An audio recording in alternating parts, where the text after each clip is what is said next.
Akiaria hindi ya kuheana mariko ma ngasi kuri gikundi kia atumia kia Muhotetu umbrella, Murugamiriri wa atumia kaunti-ini ya Laikipia Jane Apollos ni oritie atumia mambiririe njira cia kwiyethera uboco wao wa o muthenya na njira ya kwambiriria mitaratara iria ingimarehera mbeca.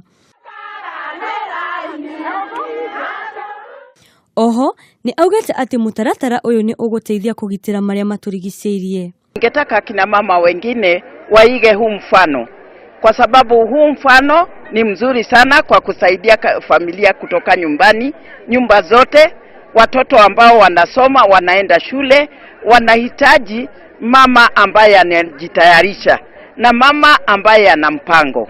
Nake muikariri giti wa gikundi giki Jane ni augete atumia ni mahemberie tabarira ici hari uthii wa nambere, akongerera ati ica ikuhe ni magukorwo makiguranira matangi ma mai. Tukaona ya kwamba wakati wa kununua vikombe umeisha, wakati wa kununua blanketi imeisha, wakati wa kununua vitu kidogo kama sahani imeisha, ni wakati wa kununua kitu ambacho kitasaidia familia mzima. Atongoria matiganite ni maramoririe kugereka atongoria aria magathura kabiru niguo gutigirira mari na uigiririku. Hinde itu tukihura kura turirikane ciana, ndurerwo thie githaka ukarwe, urerwo cagure mutongoria wina ki, wina akiri, wina uhoti, wina wendo, witigirite Ngai no gutukinyukithia hau hangi hatigarite. Handu-ini ha Kameme TV, ritwa riakwa ni Wanjiku wa Waweru.